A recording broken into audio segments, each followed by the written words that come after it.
করা হলো।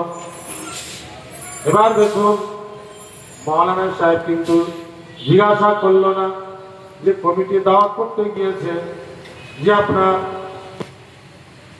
ধনী লোক যে দাওয়াত করতে গিয়েছে মৌলানা সাহেবকে, সে জিজ্ঞাসা করলো না যে বাবা তুমি যে 5 ওয়াক্ত নামাজ পড়ো কি?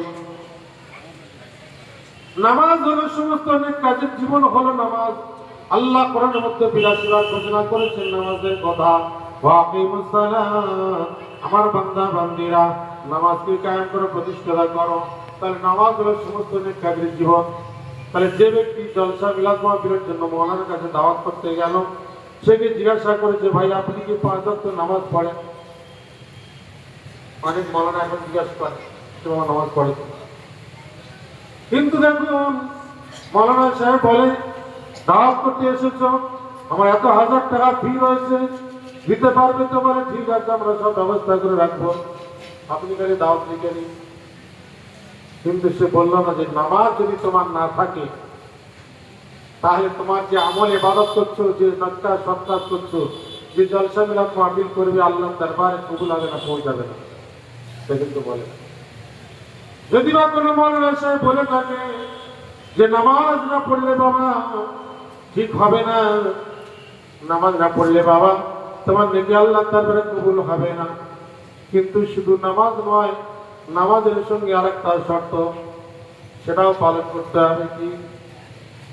যে পয়সাটা আমাকে দেবে, যে পয়সাটা খরচা করবে, তাবার উপরে খাওয়াবে, যে পয়সায় নিকা সৎকাজ করবে, সে পয়সাটা হালাল হতে হবে। হালাল শুধু নয়, যে সুদের সঙ্গে কোনো লেনদেন না থাকে। কে বলেছেন এটা? আল্লাহ রাব্বুল ইজ্জাত ঘোষণা করেছেন কোরআনের মধ্যে। দেখুন আল্লাহ পাক বলেছেন বিসমিল্লাহির রহমানির রহিম, ইয়া আইয়ুহাল্লাযীনা আমানুত্তাকুল্লাহা ওয়া যারু মা বাকিয়া মিনার রিবা ইন কুনতুম মুমিনিন।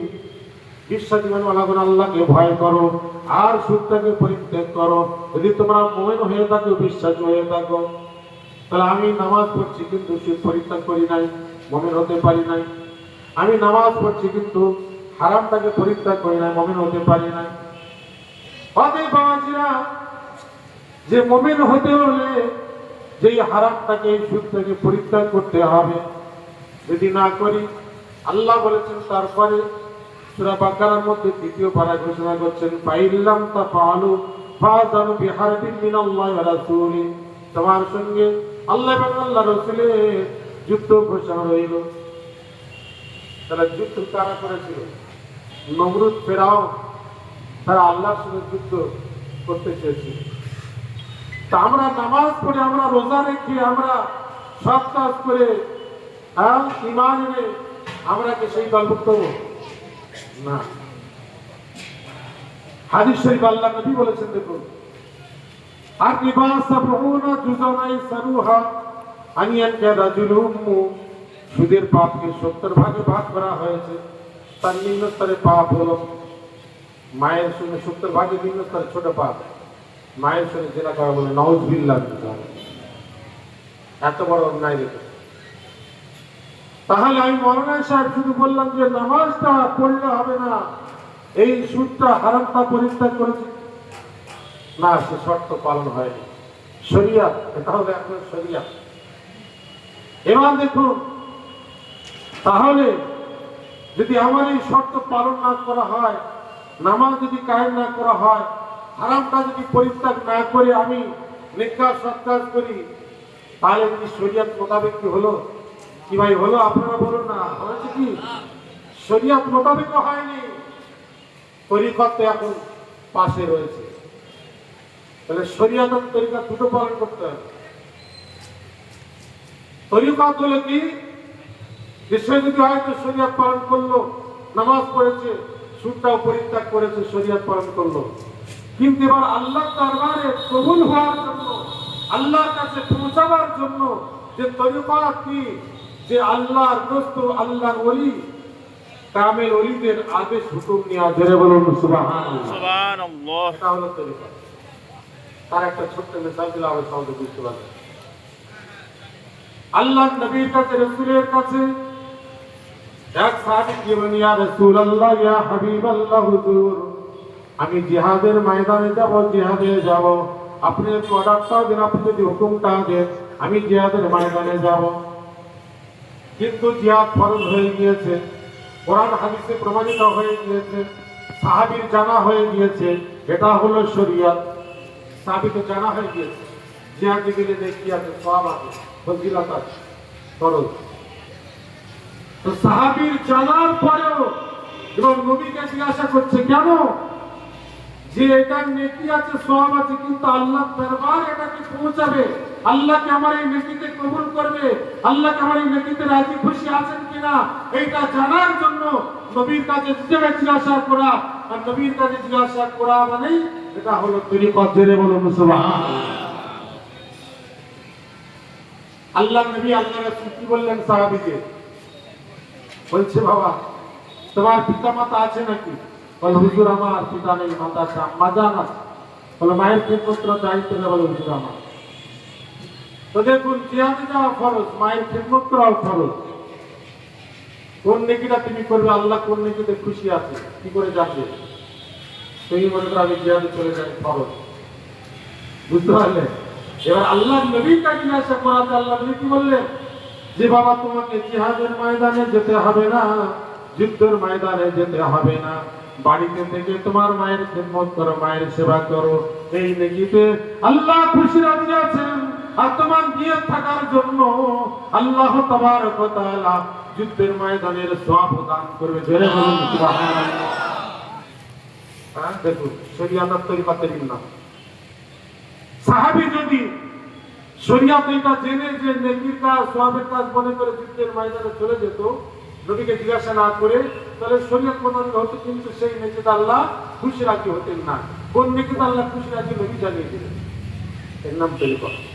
তাই দেখুন, আজ এই যে মজলিসটা কায়েম করা হয়েছে বাবাজিরা, এই পবিত্র জিকিরের মজলিসে, মুশকুল মজলিসে, ফাতিহার মজলিসে যে বসলে কি সওয়াব ফজিলত মাওলানা জালালউদ্দিন রুমি রাহমাতুল্লাহ বলেছেন, একে জামানা সোহবতে বা আউলিয়া বেহতর সদ সালা তাআতে বেরিয়া। যদি কোনো কামিল ওলির মজলিসে, কামিল ওলির হুকুমের মজলিসে, আদেশের মজলিসে কিছুক্ষণ যদি বসে যাও, আল্লাহ রাব্বুল ইজ্জত রব্বুল আলামিন ওই ব্যক্তির আমলনামায় 100 বছরের বেদি ইবাদতের সওয়াব দান করবে। জোরে বলুন সুবহানাল্লাহ। 100 বছরের সওয়াব লাভ করা যাবে কোন মজলিসে বসলে? কামিল ওলি আদেশ হুকুমের মজলিসে যদি বসা যায়। আরো কি ফজিলত সওয়াব বলেছে, এই পবিত্র জিকিরের মজলিসে, কামিল হুকুমের মজলিসে যে ব্যক্তি বসে যায়, আল্লাহ রাব্বুল ইজ্জত রব্বুল আলামিনের মহব্বত, ভালোবাসা লাভ করা যায়, এবং রব্বুল আলামিন তার গুনাহটাকে, তার অপরাধটাকে ক্ষমা করে দেন। জোরে বলুন সুবহানাল্লাহ। তার দলিল প্রমাণ আল্লাহ কোরআনে বলছেন, বিসমিল্লাহির রহমানির রহিম, কুল ইন কুনতুম তুহিব্বুনাল্লাহ ফাত্তাবিউনি ইউহিব্বুকুমুল্লাহ ওয়া ইয়াগফির লাকুম যুনুবাকুম ওয়াল্লাহু গফুরুর রহিম।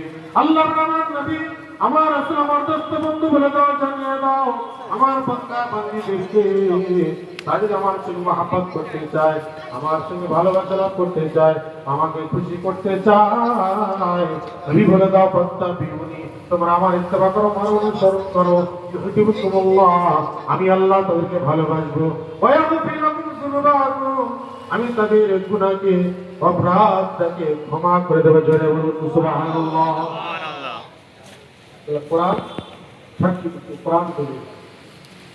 এখন তো নবী নাই, রাসূল নাই, কার আদেশ হুকুমে আমি আমল করবো, নেকাজ করবো, সৎ কাজ করবো? কার আদেশ হুকুম পালন করলে, কার ইত্তেবা করলে নবী ইত্তেবা হয়ে যায়? আল্লাহ নবী রাসূল জানিয়েছেন যে আমার পরে আনাবি হুরায়রা রাদিয়াল্লাহু তাআলা, মান আতানি ফাকাদ আতাল্লাহু ওয়া মান আসানি ফাকাদ আসাল্লাহু ওয়া মান আতানি ফাকাদ আতানি ওয়া মান আসানি ফাকাদ আসানি। আল্লাহ নবী রাসূল জানালেন, আবু হুরায়রা বর্ণনা, যে ব্যক্তি আমার আতাত করলো, আমার ইত্তেবা করলো, সে আল্লাহর আদেশ হুকুমকে পালন করলো। যে আমার অবাধ্য হলো, সে আল্লাহর অবাধ্য হলো। আল্লাহ নবী বলেছেন, আর আমার পরে অমানাতানি ফাকাদাতানি, আমার পর আমার যে আমির হবে, আমার যে নায়েব হবে, আমার যে স্থলাভিষিক্ত হবে, যে কামেল ওলি হবে, যে কামেল মুর্শিদ হবে, তার ইত্তেবা অনুসরণ করবে, তাহলে সে আমার ইত্তেবা অনুসরণ করলো। জোরে বলুন সুবহানাল্লাহ। সুবহানাল্লাহ। এই যে মসজিদটা কায়েম করা হয়েছে, নবীর আমির, নবীর নায়েব, খোলাফায়ে রাশিদিন বস থেকে কামেল ওলি, এরা হলো নবীর নায়েব, নবীর ওয়ারিস। অতএব সেই কামেল ওলির আদেশ হুকুমে এই যে মসজিদটা যারা এসে বসে পড়বে, সে আল্লাহ ভালোবাসা লাভ করতে পারবে, আল্লাহ তার গুনাহকে মাফ করে দেবে। জোরে বলুন সুবহানাল্লাহ। আরো কি ফজিলত, যেই পবিত্র জিকিরের মজলিসে, এই কোরআনের মজলিসে, এই ফাতিহার মজলিসে, কামেল হুকুমের মজলিসে যে ব্যক্তি বসে যায়, আল্লাহ রাব্বুল ইজ্জত রব্বুল আলামিন তাকে হেদায়েতের নূর দান করে। জোরে বলুন সুবহানাল্লাহ। ইমানের নূর, হেদায়েতের নূর পায়। এত ফজিলত কেন? এবার দেখুন, এবার এই মজলিসটা যে কায়েম করা হয়েছে, তার শরীয়ত ও তরিকত দুটো পালন করা হয়েছে। যে শরীয়ত এই মজলিসে যখন আপনার প্রতিষ্ঠাতা করা হবে, অনুষ্ঠিত করা হবে, আল্লাহর ওলির কাছে গিয়ে অর্ডারটা দিলেন, হুকুম নিলেন, হুজুর আমি এই মুর্শিদুল মজলিস, ফাতিহা মজলিস, দোয়ার মজলিস করতে চাই, এই জলসা মিলাদ মাহফিলের মজলিস করতে চাই। আল্লাহর ওলি জিজ্ঞাসা করলেন, বাবা তুমি 5 ওয়াক্ত নামাজটা পড়ো কি? বলে যে হুজুর নামাজ পড়ি। যে কজন কমিটির মধ্যে রয়েছে যারা এই মজলিসটা কায়েম করছে, বাবা নামাজটা পড়ে তো? যে হুজুর নামাজ পড়ে। যদি কার নামাজ কাজা থাকে তাহলে বাবা মজলিসটা এখন হবে না। মজলিসটা দেখবে নামাজ কাজা থাকলে এখন হবে না। দেখুন শরীয়ত। এবার দেখুন নামাজ কায়েম রয়েছে, নামাজ হুজুর কাজা করি না। এবার দ্বিতীয় শর্ত দেখুন, যে হুজুর জিজ্ঞাসা করেন সুদের লেনদেন আছে নাকি বাবা? যেহেতু কোরআনের আদেশ, হাদিস শরীফের আদেশ, যে আল্লাহ বলেছেন ওই যদি হারাম থাকে, লেনদেন থাকে, তাহলে একটা সৎকার আল্লাহ তাকে কবুল হবে না। এই জন্য আল্লাহ জিজ্ঞাসা করলেন, বাবা ব্যাংকে তোমার পয়সা রেখেছো বাবা, ফিক্সড ডিপোজিট, সেভিং এগুলো রয়েছে, তোমার নামে কত টাকা সুদ হয়েছে? যদি থাকে তাহলে বইটা আপডেট করো, ব্যাংকের বইটা আপডেট করে দেখো কত টাকা সুদের টাকা হয়েছে। আসল টাকা বাদ দিয়ে যে সুদের টাকাটা হয়েছে, ওই সুদের টাকাটা তুলতে হবে। দেখুন এবার এইরকম করে দেখা গেল অনেক বিনয়কে বা অনেক মানুষের যারা উৎসুক করবে বলে গিয়েছে, তাদের অনেকের কার 1 লাখ টাকা সুদ হয়ে গিয়েছে, কোন মানুষের 50,000 টাকা সুদ হয়ে গিয়েছে। একজন ব্যক্তি আমেরিকায় এসে চাকরি করতো, তার 8 লাখ টাকা সুদের টাকা শুরু হয়েছে, আসল টাকা বাদে। এত টাকা ছাড়তে হবে, কি করা যাবে? এই টাকাগুলো কি করবে? দুনিয়ার মরণে মরণী ফতোয়া দেবে, তারা জানিয়ে দেবে, বলবে এই টাকাগুলো নিয়ে মাদ্রাসা গরিব ছেলেদের দিয়ে দাও, অথবা কোনো আপনার গরিব অভাবী মানুষ যারা মেয়ে দিয়ে দিতে পারে না তাদেরকে দিয়ে দাও, অথবা রাস্তাঘাট করে দাও। কিন্তু না না, কামেল ওলি আল্লাহ দোস্ত বন্ধু জানিয়ে দিচ্ছেন, না না, কাউকে দেওয়া যাবে না, ও হারাম টাকা। অতএব যে প্রাণীরা হারাম খাদ্য খায়, যে পশু পক্ষীরা হারাম খাদ্য খায়, ওই আপনার কাক, চিল, শকুন যে হারাম খাদ্য খায়, ওই টাকাগুলো নিয়ে আপনার গোশ কিনে তাদেরকে খাইয়ে খাইয়ে ওই টাকাগুলো শেষ করো, তারপরে তোমার বাড়িতে এই উৎসুকুল মজলিস হবে। জোরে বলেন সুবহানাল্লাহ। শরীয়ত তরিকত যে পালন করা তার দেখুন প্রমাণ। যেবার তার উৎসুকুল মজলিসের অর্ডার হলো না, আর 2,000, 5,000, 10,000, 20,000 যেটা সুদের টাকা হয়েছে আগে ক্লিয়ার না করলে, তাহলে উৎসুকুল মজলিসের অর্ডার হবে না, সব ফজিলত পাবে না। এই জন্য করে কামেল জানিয়ে দিলেন, বাবা এই মজলিসটা অন্যান্য মজলিসের মধ্যে, এই মজলিসের তফাৎ হলো এটাই, এই মজলিস একমাত্র শরীয়ত আর তরিকত দুটো একমাত্র যোগ রয়েছে। ধরে বলুন সুবহানাল্লাহ। শরীয়ত